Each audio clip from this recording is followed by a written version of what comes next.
সংগ্রামী সমাবেশ গত বছর 3 আগস্ট শহীদ মিনারে যে সমাবেশ হয়েছিল, সেই সমাবেশে উপস্থিত থাকার ভাগ্য আমার হয় নাই, কিন্তু আমি হৃদয় দিয়ে অনুভব করি গত বছর শহীদ মিনারে যে সমাবেশ হয়েছিল সেটা নিছক কোনো জনসমাগম ছিল না। বাংলাদেশের লাখো কোটি মানুষের শোক গ্রহ এবং শপথের সম্মিলন ছিল গত বছরের সমাবেশ। ভাইরা আমার, 24-এর অভ্যুত্থানের মধ্য দিয়ে এই বাংলাদেশে যে নতুন প্রজন্মের জন্ম হয়েছে,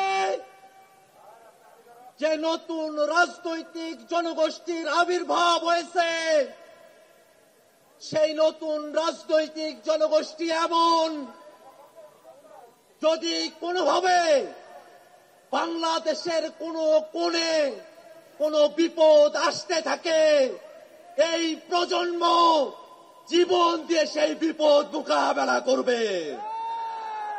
ভাইরা আমার, নতুন যে প্রজন্মের জন্ম নিয়েছে, যে রাজনৈতিক জনগোষ্ঠীর আবির্ভাব ঘটেছে, আমরা এমন ভাবে নিজেদেরকে তৈরি করেছি, আমরা নিজেরা নিজেদেরকে জবাবদিহিতার মধ্যে রাখতে বদ্ধপরিকর। ভাইরা আমার, বাংলাদেশের মানুষেরা যুগের পর যুগ ধরে যে বঞ্চনার শিকার হয়ে এসেছে, সেই বঞ্চনা থেকে মুক্তির জন্যই আমাদের শহীদেরা জীবন দিয়েছেন। আমাদের আহতরা এখনো পর্যন্ত তারা তাদের অপূর্ণাঙ্গ দেহ নিয়ে আমাদের কাছে উপস্থিত হয়েছেন। ভাইরা আমার, নতুন যে বাংলাদেশের স্বপ্ন আমরা দেখি, সেই বাংলাদেশে আমরা আর বিভাজনের রাজনীতি দেখতে চাই না। এই বাংলাদেশের মানুষ হিন্দু, বৌদ্ধ, মুসলমান, এই বাংলাদেশের মানুষ খ্রিস্টান, বিহারি, চাকমা, সাঁওতাল, আমরা কারো মধ্যে কোনো পার্থক্য করতে চাই না।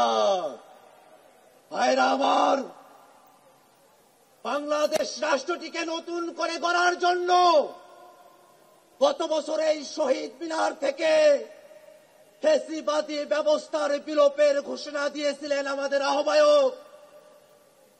সেই ধারাকে সমুন্নত রাখতে জাতীয় নাগরিক পার্টি এনসিপি বাংলাদেশের রাষ্ট্র কাঠামোতে মৌলিক সংস্কারের কথা বলেছে। এই বাংলাদেশের রাষ্ট্র কাঠামোতে যারা ক্ষমতায় এসেছে, তারা জনগণের কাছে জবাবদিহি করে নাই। আমরা এমন এক রাষ্ট্র ব্যবস্থা চাই যেখানে প্রধানমন্ত্রী থেকে মেম্বার পর্যন্ত প্রত্যেক জনপ্রতিনিধিকে জনগণের কাছে জবাবদিহিতা করতে হবে। বাংলাদেশের মানুষেরা বিগত সময়ে ক্ষমতা হস্তান্তরের সময়কালে একদলীয় যে কর্তৃত্ব দেখেছে, যে ফ্যাসিবাদী আচরণ দেখেছে, প্রশাসনের যে দলীয়করণ দেখেছে, সামনের বাংলাদেশে আমরা আর তা চাই না। ভাইরা আমার, মৌলিক সংস্কারের প্রয়োজনে বাংলাদেশের প্রতিষ্ঠানগুলোকে দলীয়করণের হাত থেকে বাঁচাতে হবে। বাংলাদেশের বিচার বিভাগকে কোন দলের কর্তৃত্বের মধ্যে আমরা যেতে দেব না।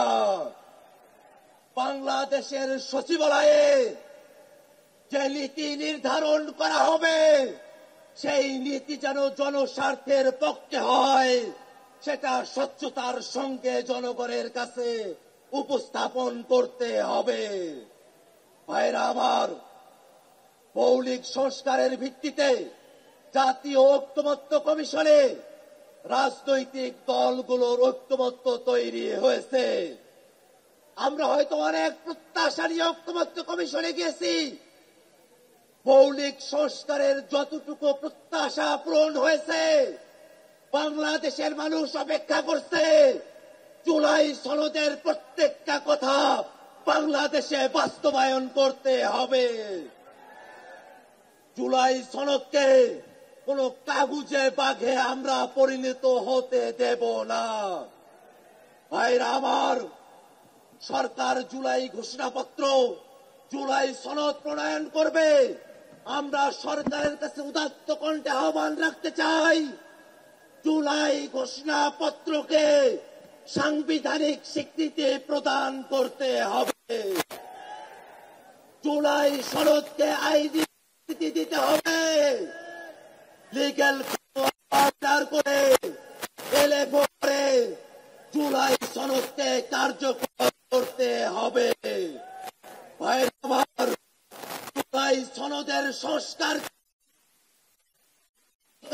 সরকারকেই বাস্তবায়ন করতে হবে।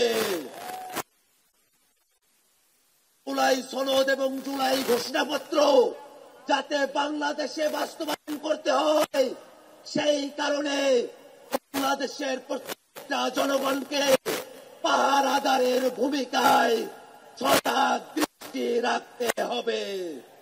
ভাইরা আমার, নতুন বাংলাদেশের যে ইশতেহার আজ ঘোষিত হবে, সেই নতুন বাংলাদেশের দিকে যেতে জাতীয় নাগরিক পার্টি এনসিপির সারা দেশের সকল নেতাকর্মী, আমাদের যুব উইং, আমাদের শ্রমিক উইং, আমাদের ছাত্র ভাইয়েরা, বৈষম্যবৃত্তি ছাত্র আন্দোলনের সকল সহযোদ্ধা, সকলকে সজাগ থাকার আহ্বান রাখিয়ে আমি আমার বক্তব্য শেষ